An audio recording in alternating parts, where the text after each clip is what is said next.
Olá, tudo bem? Meu nome é Bruno Mahler Mioto, eu sou médico assistente da Unidade Clínica de Coronariopatia Crônica aqui do INCOR e eu estou muito feliz de fazer parte desse projeto e o que a gente vai discutir hoje é um pouquinho do risco residual na síndrome coronariana crônica. Será que a gente consegue ir além do básico e trazer para o nosso paciente uma redução maior de risco? Esse vai ser o grande tema da nossa discussão. Esses são os meus conflitos de interesse, nenhum deles vai influenciar no conteúdo dessa minha apresentação. E sempre que a gente pensa no tratamento desse meu paciente com síndrome coronariana crônica, desse meu paciente que tem doença aterosclerótica, a gente sempre tem uma cesta básica de medicações. Medicações que a gente vai usar para a grande maioria dos nossos pacientes. É óbvio que quando eu penso em tratamento clínico ou tratamento medicamentoso otimizado, o nosso paciente ele tem que estar atento às mudanças de estilo de vida tão necessárias, então a gente tem que incentivar a prática de atividade física, se possível em clínica de reabilitação, a gente tem que incentivar esse nosso paciente a perder peso, parar de fumar, ter uma alimentação saudável e, obviamente, vacinação também faz parte disso. É muito importante que o nosso paciente receba vacina para influenza, para Covid-19, que ele possa ser vacinado para pneumococo e que ele também possa ser vacinado quando indicado, por exemplo, para herpes zoster. Além disso, as medicações básicas para tratamento das síndromes coronarianas crônicas são aspirina, sempre muito importante, ainda é o antiagregante de plaquetário de escolha nesse cenário, as estatinas de alta potência, lembrando que esse meu paciente que tem doença arterial coronária, esse meu paciente que tem síndrome coronariana crônica, pelas nossas diretrizes, ele vai ter uma meta de LDL de 50, sempre que possível também, quando indicado, inibidor de ECA. Inibidor de ECA em vários cenários já demonstrou redução de evento nas síndromes coronarianas crônicas, exemplo do estudo HOPE, do estudo Europa. Lembrando que o BRA a gente vai reservar para intolerância ao IECA. Então, na doença coronária crônica, sempre a preferência é pelo inibidor de ECA. Outro ponto bastante importante, obviamente que esse nosso paciente ele pode ter sintoma, ele pode ter angina, e aí a gente vai lançar a mão aqui das medicações antianginosas. É muito importante lembrar que qualidade de vida é fundamental a gente controlar sintoma, e controlar sintoma e melhorar a qualidade de vida tem uma importância tão grande quanto reduzir risco. E aí, pessoal, a gente entra também em alguns tratamentos excepcionais. E aí entramos exatamente no conceito de risco residual. Risco residual é um conceito muito importante. A gente tem que entender que dentre os meus pacientes com síndromes coronarianas crônicas ou com doença aterosclerótica ou doença cardiovascular, apesar de usar essa cesta básica de medicações, que geralmente, como eu disse, vai envolver a aspirina, o inibidor de ECA, a estatina de alta potência e até os antianginosos, quando esse meu paciente é sintomático, existe um grupo de doentes que permanece com risco aumentado de evento. Em que cenário outras medicações vão fazer parte do tratamento desse paciente com o objetivo de reduzir risco? Exatamente esse risco residual, ou seja, esse meu paciente com doença arterial coronária, ele permanece com um risco residual e esse risco residual eu posso atuar com medicações em cenários específicos para proporcionar uma redução adicional de evento. Então, primeiro, é o que eu chamo de risco residual ligado aos lípides, risco residual lipídico. E aí, pessoal, o foco sempre vai ser o LDL, o triglicéride e, obviamente, também o LPA. Primeiro vamos pegar, então, o risco ligado ao LDL. Qual é o grande marcador? LDL elevado, ou seja, é aquele meu paciente que, a despeito do uso de estatina de alta potência, ele permanece com o LDL fora da meta, acima de 50. E aí, se esse meu paciente, apesar do uso de estatina na máxima dose tolerada, permanece com o LDL acima de 50, eu ainda tenho uma oportunidade de reduzir risco. E quais são as medicações que eu posso utilizar nesse cenário para reduzir o risco residual? Ou seja, além da estatina, meu paciente não atingiu meta de 50, eu posso lançar mão do ezetimibe, dos inibidores da PCSK9 e a gente tem a perspectiva do inclisiran também como medicação potencial nesse cenário. A gente tem uma literatura bastante robusta respaldando isso, o Improve-It, com ezetimibe, estudos como o Fourier, o Spire, o Odyssey, com inibidores da PCSK9, e a gente tem em andamento o Orion 4 também para mostrar que o inclisiran nesse cenário também é capaz de reduzir o risco desses meus pacientes que não estão otimizados do ponto de vista de LDL. Quando a gente pensa em triglicéride, o grande biomarcador é o triglicéride maior do que 150, por exemplo. Entretanto, aqui o cenário é um pouco mais nebuloso, pessoal. Fibrato falhou em relação à redução de evento nesse cenário, e o que a gente tem é os EPAs, né? No estudo Reduce-It, o uso de EPA se mostrou benéfico com redução também de eventos duros, de eventos cardiovasculares. Há muitas críticas em relação ao Reduce-It. Uma das grandes críticas é o que usou para se comparar com EPA, que foi óleo mineral.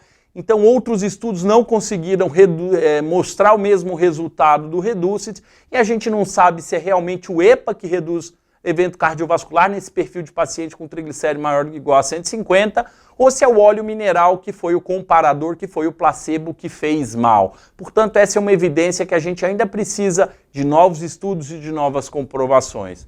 Como eu disse em relação ao fibrato, ano passado a gente teve a publicação do estudo Prominent, também nesse cenário, paciente com triglicéride alto, e aí os fibratos, de uma forma geral, nesse estudo não foram capazes de reduzir evento, então a gente não deve utilizar mais fibratos se o nosso objetivo é redução de evento cardiovascular. Então esse é um cenário ainda que a gente precisa lapidar um pouco mais, ver eventualmente o real benefício do EPA em outros estudos, lembrando que talvez o comparador ativo no estudo Reduce tenha feito mal, que é o óleo mineral.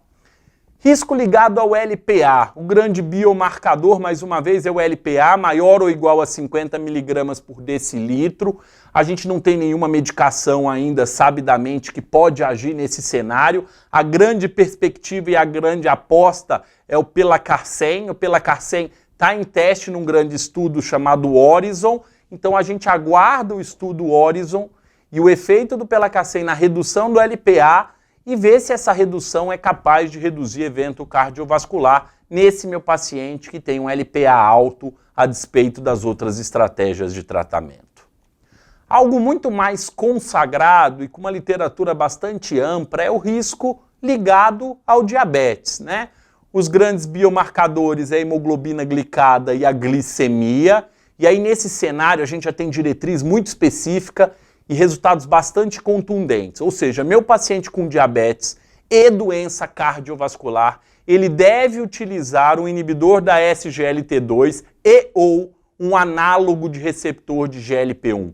Como eu disse, a evidência é bastante robusta nesse cenário. A gente tem EMPA-REG, Canvas, Declare, Credence, Leaders, Sustain, Sustain-6 e Rewind, mostrando o benefício dessa estratégia nesse meu paciente com diabetes. De certa forma, agora no último congresso do ESC, a gente teve a publicação de uma diretriz de manejo do diabetes em pacientes com doença cardiovascular, e ele deixa claro que se meu paciente tem doença cardiovascular e diabetes, eu tenho que considerar obrigatoriamente essas medicações no tratamento desse paciente.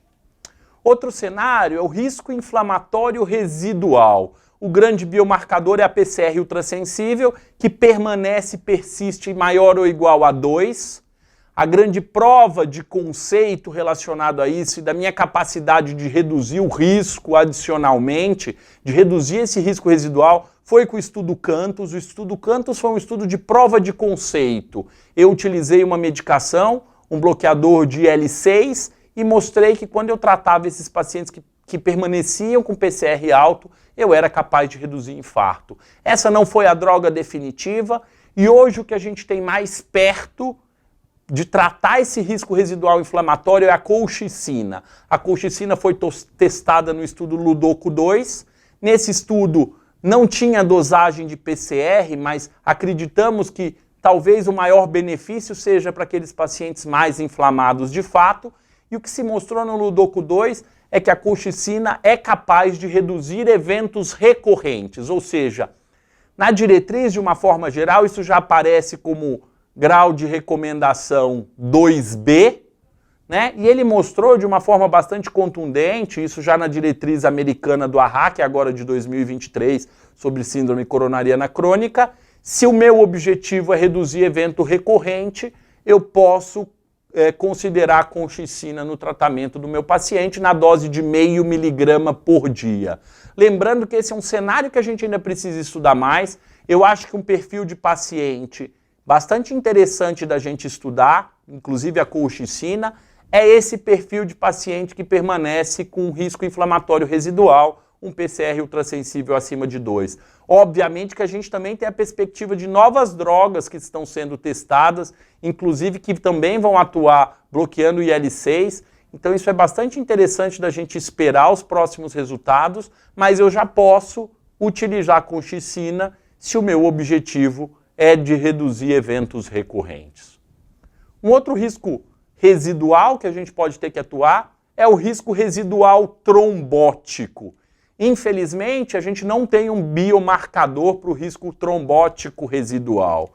E as grandes escolhas que a gente faz, dependendo do cenário clínico do nosso paciente, é se eu vou utilizar e estender a dupla terapia antiagregante ou se eu vou utilizar a rivaroxabana na dose vascular, que é aquela dose de 2,5 miligramas 2 vezes por dia.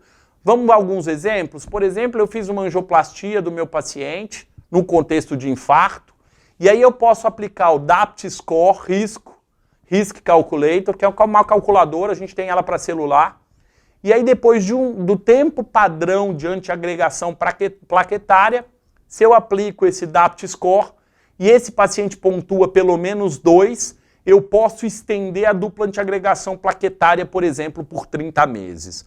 O cenário da rivaroxabana foi testada no estudo COMPASS. O estudo COMPASS, que envolveu pacientes com doença arterial periférica, e esse é um nicho bastante interessante para a rivaroxabana dose vascular, reduziu a amputação, e um dos resultados muito interessantes do estudo COMPASS foi redução de AVC, ou também no cenário da doença arterial coronária, principalmente na presença de alguns fatores de risco, como doença renal, tabagismo, AVC prévio e disfunção ventricular, esses cenários beneficiando o uso da rivaroxabana fora do contexto da angioplastia, naquele meu paciente com doença arterial periférica ou em casos peculiares também de síndrome coronariana crônica. Então, o grande ponto aí é que a gente tem que saber reconhecer esses cenários clínicos e entender qual é o paciente que vai se beneficiar ou da extensão da dupla terapia antiagregante ou, fundamentalmente, da associação de rivaroxabana na dose vascular. Para finalizar, pessoal, um outro cenário bastante interessante, e a gente vai ter insights muito importantes sobre isso, é aquele risco ligado à obesidade. Ou seja, meu paciente tem doença arterial coronária, meu paciente tem doença cardiovascular, e ele é um paciente que tem sobrepeso, obesidade, mas o grande biomarcador é o IMC, um IMC acima de 27, 27,5, por exemplo, e aí meu paciente tem doença cardiovascular estabelecida. Ou seja, esse meu paciente com obesidade, ele vai se beneficiar com relação à redução de evento se eu trato essa obesidade com medicação? E aí o que a gente tem de muito robusto em relação a isso é a semaglutida, né? Mas a gente tem medicações potentes, como a liraglutida e a perspectiva no Brasil do tirzepatida, mas é importante entender que a semaglutida tem um estudo que é o SELECT. O SELECT vai ser publicado e vai ser apresentado agora no Congresso da American Heart desse ano, mas a gente já sabe que esse estudo, a princípio por um press release, teve resultado positivo. Ou seja, ele também pegou o perfil de pacientes com obesidade e que tinham doença cardiovascular, e nesse estudo, pelo que a gente sabe, tratar a obesidade com semaglutida teve um impacto muito positivo, reduzindo o 3-point MACE. Então a expectativa é muito grande com relação à publicação desse estudo, para que a gente possa começar a pensar de uma forma muito mais robusta que o tratamento da obesidade com medicação, em especial no caso do SELECT com semaglutida, pode ter um impacto muito positivo reduzindo o risco. Então, pessoal, como mensagem final dessa apresentação, eu quero que vocês aprendam aí além da cesta básica de medicamentos que a gente usa normalmente para tratar síndrome coronariana crônica ou doença aterosclerótica. a gente vai continuar lançando mão da aspirina ou de algum antiagregante plaquetário, a gente vai continuar lançando mão das estatinas de alta potência, a gente vai usar a IECA para a grande maioria dos nossos pacientes com síndrome coronariana crônica. Se o meu paciente tem sintoma, a gente vai usar antianginoso, mas dependendo do cenário clínico específico, eu tenho que estar preparado para lançar mão de outras medicações para tratar esse risco residual. E tratar esse risco residual pode ser um impacto muito grande na redução de risco do nosso paciente. Está tudo muito estabelecido, por exemplo, quando eu penso no diabetes, mas tem vários cenários bastante interessantes aí para a gente atuar de uma forma mais intensiva, proporcionando uma redução de risco adicional. Era isso que eu queria dividir com vocês hoje.